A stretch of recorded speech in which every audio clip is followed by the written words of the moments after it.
Hello students. So as we were continuing with our social science chapter number 8, the world around us. So इस chapter में हमने हमारे अर्थ के formation पे पढ़ा, अर्थ कैसे फॉर्म हुआ, उसमें से कौन कौन से स्पीयर्स बने। जो सॉलिड फॉर्म में है उसको हमने लिथोस्फीयर बोला, जो लिक्विड या वाटर फॉर्म में है उसको हमने हाइड्रोस्फीयर बोला, और जो गैसेस में कन्वर्ट हो गए उनको हमने एटमॉस्फेयर पढ़ा।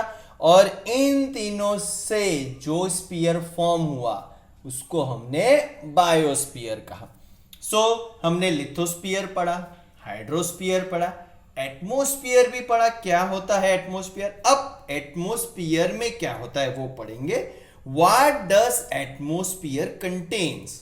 So, atmosphere contains approximately 78% of nitrogen. Nitrogen भी बहुत इंपॉर्टेंट होता है। सो हमारे यहाँ 78% नाइट्रोजन है, 21% ऑक्सीजन है एंड 1% अदर गैसेस है। 1% अदर गैसेस में कार्बन डाइऑक्साइड आ गया, हीलियम आ गया, काफी सारे गैसेस आ जाते हैं। Most of the gases decreases as we go higher from the surface of the earth. जैसे ही हम अर्थ के सरफेस से ऊपर जाते हैं तो सारे गैसेस डिक्रीज, कम होने लगते हैं। एक पॉइंट पे ऊपर एटमॉस्फेयर रहता ही नहीं है। Most of all the gases are on the earth surface. जैसे ही ऊपर, जितना भी ऊपर जाते जाएंगे, जो हमारा एटमॉस्फेयर है वो कम होते जाता है। थर्ड पॉइंट है, carbon dioxide gas is heavy so it is found more in the lower of the air. अब कार्बन डाइऑक्साइड बहुत ही हैवी होती है तो वो नीचे देखने मिलती है। जितनी भी लाइट गैसेस है वो ऊपर जाते जाती है, जितनी भी हैवी है वो नीचे रहती है। ओके स्टूडेंट्स, नेक्स्ट पॉइंट है, ozone gas comprises a very small amount in the air, absorb the ultraviolet rays of the sun. अब जो ओजोन लेयर होता है उसने अर्थ को पूरा कवर करके रखा है। बहुत ही कम है ये गैस, पर सबसे ज्यादा इंपॉर्टेंट होती है। ऑक्सीजन है सबसे ज्यादा इंपॉर्टेंट, ये भी ओजोन लेयर भी बहुत इंपॉर्टेंट होता है, अर्थ को कवर करके रखता है और हमको प्रोटेक्ट करता है। ये प्रोटेक्टिंग शील्ड है। शील्ड यानी प्रोटेक्ट करता है हमारे अर्थ को। किससे? सन की अल्ट्रावायलेट रेस से। अगर वो नहीं रहेगा तो सन का अल्ट्रावायलेट रेज सीधा अर्थ पे आएगा और अर्थ को या हमको बहुत ज्यादा डैमेज करेगा, अर्थ का टेम्परेचर बढ़ा देगा। इसलिए ओजोन लेयर हमको प्रोटेक्ट करता है सन से और बहुत ही इंपॉर्टेंट पार्ट होता है।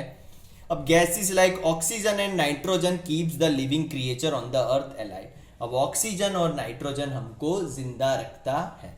काफी सारे हैं जो नाइट्रोजन भी लेते हैं। जो हमारे अर्थ के अंडरग्राउंड है उसमें नाइट्रोजन एब्जॉर्ब होता है, जिससे हमको क्रॉप प्रोडक्शन के लिए नाइट्रोजन भी बहुत ज्यादा इंपॉर्टेंट होता है। और ऑक्सीजन तो हम लेते ही हैं। नेक्स्ट पॉइंट है, water is the most important component. और वाटर सबसे ज्यादा इंपॉर्टेंट कंपोनेंट होता है किसका? हमारे एटमॉस्फेयर का। वाटर हमारे एटमॉस्फेयर में पाया जाता है, जो बहुत ही इंपॉर्टेंट होता है। किस फॉर्म में? तो heat, due to the heat. ये वाटर वेपर होता है। ड्यू टू द हीट, गर्म होने की वजह से the water forms, water evaporate. तो वाटर इवोपरेट होता है, ऊपर जाता है। जब उस पे सन की रेस पड़ती है तो गर्म होके भाप बनता है, इवोपरेट होता है और हवा में मिलता है, और इसको ही हम बोलते हैं मॉइस्चर। एग्जाम में पूछा जा सकता है, इंपॉर्टेंट क्वेश्चन है, व्हाट इज मॉइस्चर? तो due to the heat the water in the form of water evaporates and mix with air is known as moisture. The process of cooling of water is called condensation. अब जब moisture बन जाता है heat होके, अब जब वो moisture ठंडा होता है, जब वो मॉइस्चर ठंडा होता है तो वो प्रोसेस को हम बोलते हैं condensation. Various form of moisture आया। अब मॉइस्चर कौन कौन से फॉर्म में हो सकते हैं? तो ड्यू है, फॉग है, क्लाउड से। ड्यू होता है जिसको हम, फॉग होता है धुंध छा जाता है। ड्यू यानी कभी ठंडी में अगर अपने उठते हैं तो हर जगह गीला गीला नजर आता है। जैसे ठंडी में आप 5-6 बजे उठो, फिर आप बाहर जाओ तो आपकी बाइक होगा, कार होगा, कहीं भी टच करके देखना तो गीला लगता है, उसको हम बोलते हैं ड्यू। फॉग आपने देखा होगा, धुंध छा जाती है, सामने दिखता नहीं है, ऐसा लगता है बादल जमीन पे आ गए हो, इसको फॉग बोलते हैं। क्लाउड्स हम जानते हैं क्या होता है, प्रस्पिरेशन यानी हमारा जो पसीना होता है वो भी फॉर्म ऑफ वाटर ही होता है, इज ड्यू टू कंडेंसेशन। ये कंडेंसेशन की वजह से होता है। जब जो वाटर वेपर होता है वो ठंडा होता है तो अर्थ पे आता है, कौन से फॉर्म में, ड्यू भी हो सकता है, फॉग हो सकता है, क्लाउड्स फॉर्म होते हैं, परस्पिरेशन होता है। ओके, ये बहुत ही इंपॉर्टेंट पॉइंट है, ध्यान रखना है। Many dust particles are seen in the atmosphere and it helps to see the sun raise.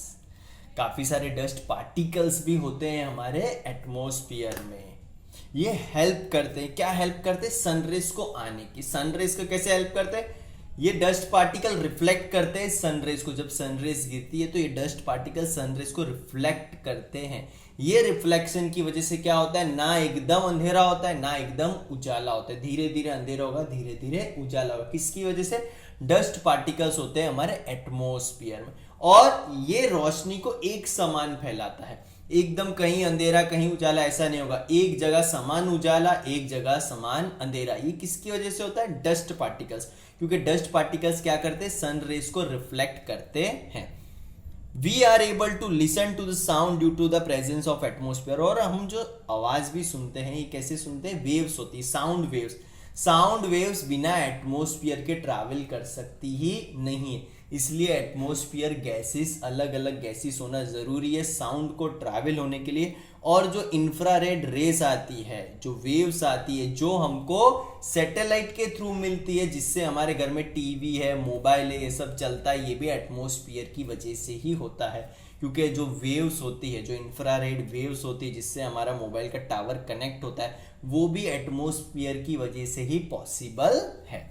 Okay, ये था हमारा एटमॉस्फेयर। एटमॉस्फेयर में क्या क्या होता है, एटमॉस्फेयर कैसे यूजफुल होता है और एटमॉस्फेयर क्या है वो हमने पढ़ा। ओके, इस पे आपको होमवर्क में शॉर्ट नोट लिखना है एटमॉस्फेयर पे। ओके, अब जो हमारा नेक्स्ट स्फीयर आता है वो बायोस्फीयर। बायोस्फीयर यानी हम लोग, living creatures. So the part of lithosphere, hydrosphere where living world exist is called biosphere. What is biosphere, तो बायोस्फीयर इज लिथोस्फीयर यानी जमीन पे, हाइड्रोस्फीयर यानी पानी में जितने भी लिविंग क्रिएचर है उन सबको हम बायोस्फीयर बोलते हैं। जो एटमॉस्फेयर में भी होते हैं लिविंग बैक्टीरिया, वायरस, वो भी बायोस्फीयर में ही आते हैं।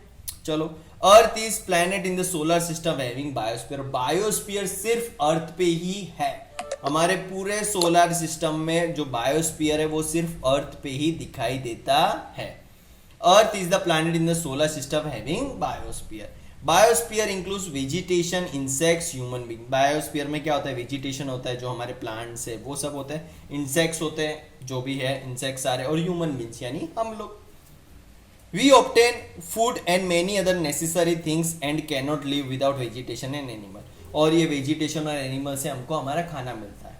कुछ जो नॉन वेज होते हैं वो एनिमल्स खाते हैं, बर्ड्स खाते हैं, और जो वेज होते हैं वो वेजिटेशन, झाड़ है, क्रॉप्स है, उसमें से, झाड़ में से हमको फ्रूट्स मिलता है, क्रॉप्स में से हमको व्हीट है, राइस है, वो सब मिलता है। तो इसी से ही हम जिंदा रहते हैं। This is the base of our existence and divide into two parts. और ये ही हमारा बेस है, हम ऐसे ही जिंदा रहते हैं, हमारा जिंदा रहने का बेस है। दो पार्ट में है। फर्स्ट पार्ट है लिविंग। लिविंग बींग्स कौन कौन से, जो हमको जिंदा रखते, तो प्लांट से, एनिमल से और माइक्रो ऑर्गेनिज्म से। नॉन लिविंग थिंग, तो नॉन लिविंग थिंग यानी जो लिथोस्फीयर है, हाइड्रोस्फीयर है और एटमॉस्फेयर, ये भी हमको जिंदा रखते हैं। जैसे लिथोस्फीयर नहीं होगा तो हम कहाँ रहेंगे, हाइड्रोस्फीयर नहीं हो तो पानी नहीं पिएंगे हम, तो फिर पानी बिना जिंदा नहीं रह सकते। और एटमॉस्फेयर में ऑक्सीजन है, उसके बिना भी हम जिंदा नहीं रह सकते। तो इनके बिना हम जिंदा रह सकते नहीं है, हमारा बेस है जीने के लिए। ओके, चारों स्फीयर पढ़ लिए। अब ये हमारे चैप्टर का लास्ट पार्ट है, इसके बाद हमारा चैप्टर को हम एक क्लोजअप दे देंगे, यानी चैप्टर पूरा हो जाएगा।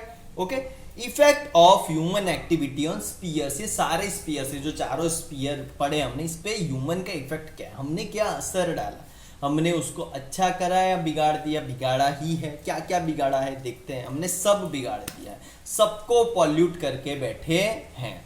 ह्यूमन बीइंग्स नोइंगली और अननोइंगली, जान के या अनजाने, do many activities for development. हम हमारे डेवलपमेंट के लिए काफी सारी एक्टिविटीज करते हैं।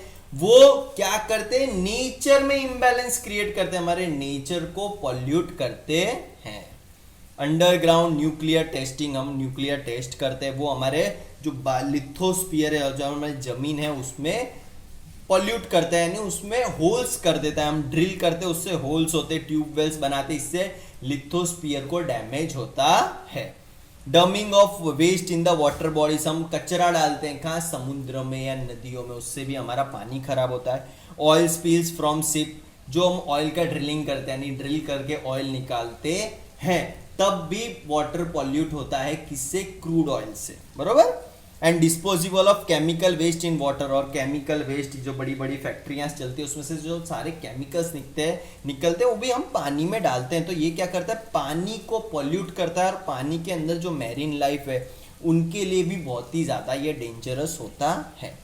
ह्यूमन गैसेस एमिटेड यानी निकलना, by industries, workshops, power station and vehicles pollute the atmosphere. अब हमने देखा हमारा लिथोस्फीयर कैसे डैमेज होता है, हाइड्रोस्फीयर हमने कैसे डैमेज किया, एटमोस्फीयर भी कैसे डैमेज करे, जो इंडस्ट्रीज से जो गैसेस निकलती, जो डेंजरस गैसेस निकलती, वो भी हमारे एटमोस्फीयर को पॉल्यूट करते हैं। हम जो व्हीकल चलाते हैं, पेट्रोल वाले, डीजल वाले, वो भी हमारे एटमोस्फीयर को पॉल्यूट करते हैं। इस तरह हमारा एटमोस्फीयर भी पॉल्यूट होता है। Heat on the earth increases due to the increase in CO2 in air. अब जितना CO2 बढ़ेगा, यानी जो हम व्हीकल्स चलाते हैं और जो हमारे फैक्ट्रीज में से धुआं निकलता है, जो CO2 निकलता है, तो CO2 क्या करता है, हमारा जो अर्थ का एटमोस्फीयर उसमें हीट बढ़ाता है, गर्मी बढ़ाता है। कैसे बढ़ाता है, CO2 क्या करता है, जो सन की रेस को एब्जॉर्ब करता है। CO2 की एक खास बात है ये गैस की, सन की रेस को एब्जॉर्ब करता है। जब सन की रेस को CO2 एब्जॉर्ब करेगा तो क्या होगा, अर्थ का टेम्परेचर बढ़ेगा, और ये हमारे लिए खतरे की बात है, सारे बायोस्फीयर के लिए। अर्थ का टेम्परेचर ठंडा या बैलेंस रहना चाहिए, पर CO2 की वजह से अर्थ का टेम्परेचर बढ़ता है, यहाँ गर्मी बढ़ती है, और हमारे लिए लाइफ और खराब होती जा रही है। थैंक यू स्टूडेंट्स, यहाँ तक ही था हमारा चैप्टर। कोई भी डाउट हो पूछो, एक दो डाउट सबको ही पूछना है, ऐसा कोई भी नहीं रहेगा जो डाउट नहीं पूछेगा, सबको डाउट पूछने हैं, बिना डाउट के कोई नहीं रहेगा। होमवर्क करना है, हमारा होमवर्क है short note on atmosphere and biosphere. Okay, thank you.